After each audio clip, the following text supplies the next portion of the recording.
A common enemy framework may use a variety of beliefs in order to cultivate hatred of the target and its adherents.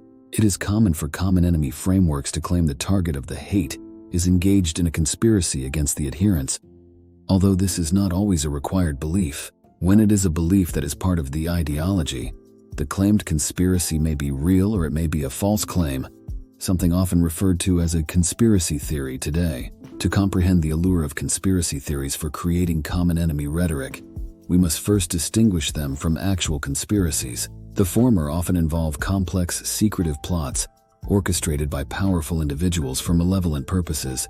This definition separates them from genuine conspiracies, which are merely secretive plans among individuals. Conspiracy theories are characterized by their specificity, reliance on circular reasoning, identification of villains, contradiction of established facts, and obsession with secrecy.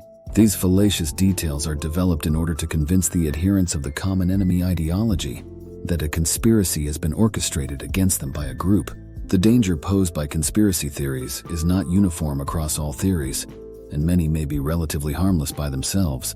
However, conspiracy theories that cast doubt on legitimate medical treatments may lead individuals to forego proper medical care, putting their health at risk. Some conspiracy theories can persuade individuals to engage in potentially dangerous practices, such as ingesting toxic chemicals under the false premise of health benefits. One key factor underlying susceptibility to belief in a conspiracy theory is the human tendency to detect patterns and make sense of the world. This inclination towards pattern recognition serves as a double-edged sword. It can enhance our ability to understand complex situations, but it can also lead us to perceive patterns where none exist. This is particularly relevant in the context of conspiracy theories, because they often rely on the identification of patterns that are not supported by concrete evidence. This can and frequently is exploited by common enemy groups to recruit others into them by tricking them into believing in conspiracy theories, and then using that trust to convince them to hate a specific group they claim to be responsible for the conspiracy. The human need for belonging and group identity is another factor contributing to susceptibility and falling for these false claims when recruited into a common enemy group. People may be drawn to conspiracy theories that align with the beliefs of their existing social or political group. This sense of belonging can reinforce their commitment to these theories and discourage critical examination. Susceptibility to falling for these deceptions may also be intertwined with a person's feelings of anxiety and perceived lack of control over their life. When individuals experience powerlessness or uncertainty, they are more likely to seek explanations that provide a semblance of order and control, even if those explanations are rooted in conspiracy theories. As I mentioned before, not all claims of conspiracy are unfounded. For example, during World War II, the United States developed a common enemy framework to unite its citizens against the Axis powers of Nazi Germany, Italy, and Japan by claiming the Axis wished to conquer, massacre, and enslave citizens of other nations the Axis invaded, which was a true conspiracy as the Axis powers did do these things in many of the territories they had conquered. By contrast, the Nazis had risen to power over Germany by falsely accusing Jews of orchestrating a conspiracy against the German people that resulted in it losing World War I, and that the Jews were therefore responsible for the misfortunes of the German people. As another example of a false conspiracy claim used for developing a common enemy framework, critical race theory advocates insist that the present-day United States of America is systemically racist against people of black and brown skin complexities, through making a number of fallacious claims about how its government works while ignoring the numerous laws the United States has that outlaw discrimination based on skin color, provide special economic benefits exclusively for minorities who possess these skin colors, and that many people of these skin colors are politicians at all levels of government in the United States. The important takeaway is to understand that not all common enemy frameworks are predicated on lies. Many common enemy frameworks rely heavily on false claims in order to convince adherents to hate the targeted enemy of the group. But not every variety of common enemy framework does this. Often it is easy to reject the claims of certain common enemy frameworks because they are built on lies, and it is frequently true that many common enemy frameworks rely on lies.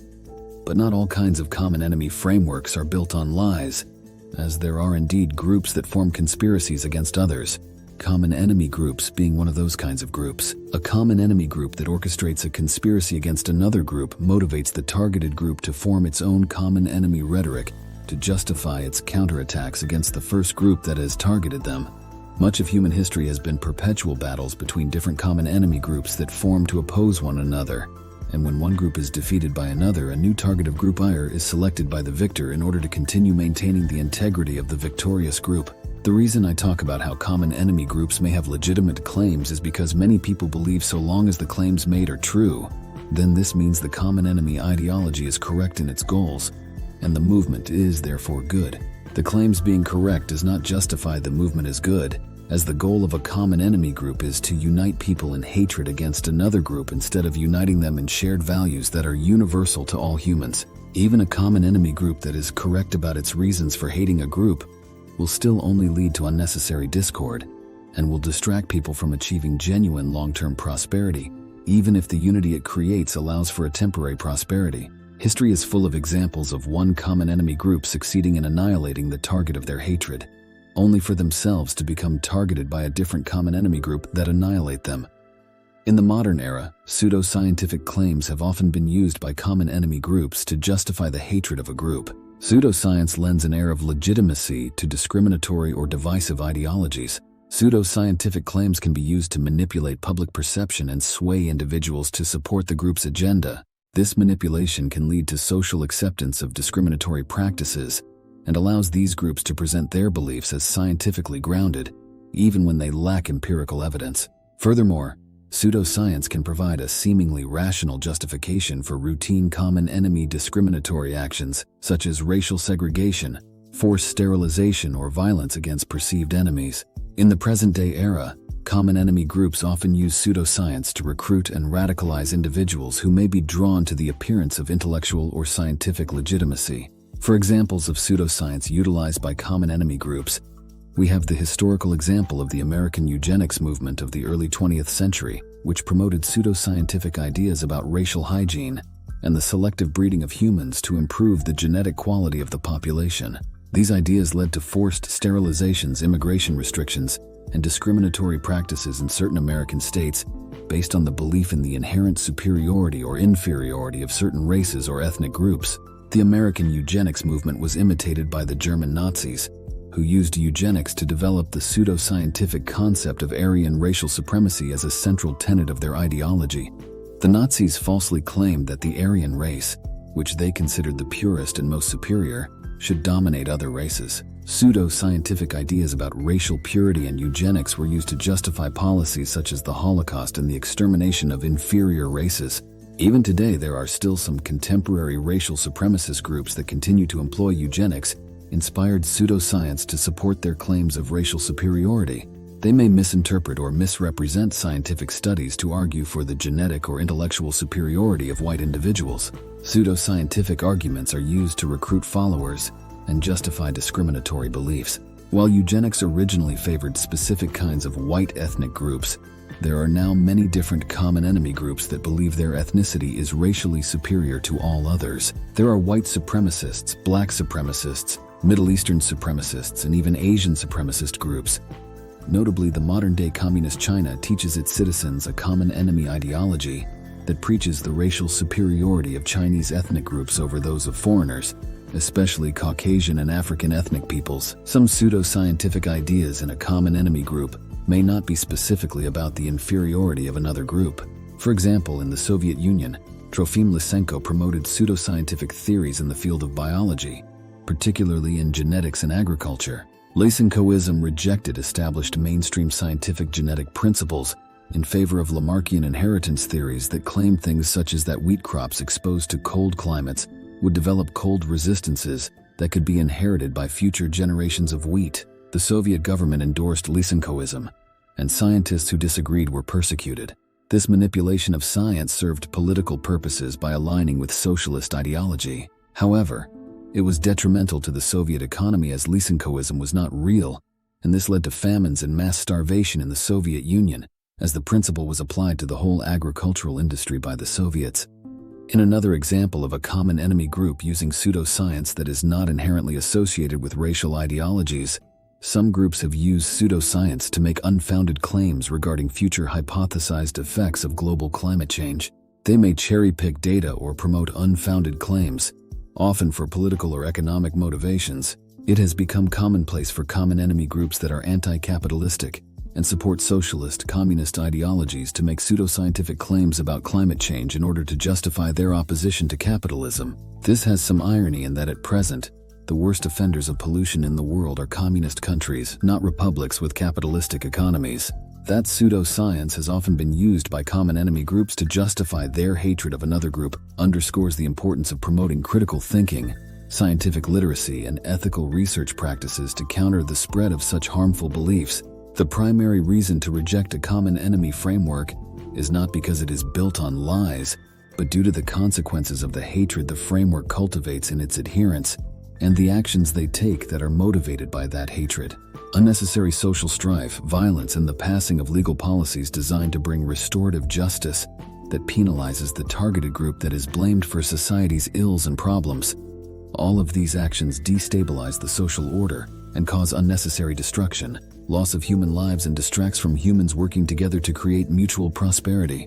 A common enemy framework may quickly unite large numbers of people together against an enemy, but it only works so long as there is an enemy to blame for problems. Common enemy frameworks cannot create long-term stability because they always require there to be an enemy. And because there is always an enemy, much of the resources of the group are devoted toward combating that enemy, instead of on creating prosperity. Common enemy frameworks are frequently used by leaders to distract their followers away from thinking too deeply about how the leaders do not have sensible long-term solutions to social problems. Because people who are consumed by fear and hatred often are unable to think critically about the statements made by their leaders. Genuine solutions to complex societal problems are often difficult to create, and it is much easier to make false claims of conspiracy orchestrated by an imagined foe who is to blame for these societal problems. The leaders of common enemy groups may be people who either lack the sophistication to solve complex societal problems or simply prefer the simplicity of inventing false claims instead of taking on the burden of discovering real solutions. This is because the process of discovering genuine solutions requires more resources as different ideas are tested, and this process may involve many failures until an effective solution is found. Leaders who fear failure often do so because they are unwilling to bear responsibility for those failures, as they value their status as leaders more than they do implementing genuine solutions to problems in service to their followers. They decide that failure is not an option, because they fear any failure will result in becoming deposed as a leader by disgruntled followers.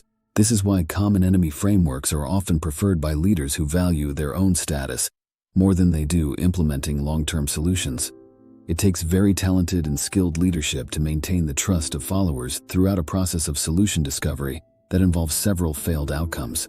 Many people who have found themselves in leadership positions simply lack the talent to be the kind of leader who can lead a group through numerous failures, and so it is easier for them to use common enemy ideologies as a strategy to distract from their incompetence. These are all the ways that common enemy groups trick people into hating others, and it is important to recognize these things when you see them in political rhetoric.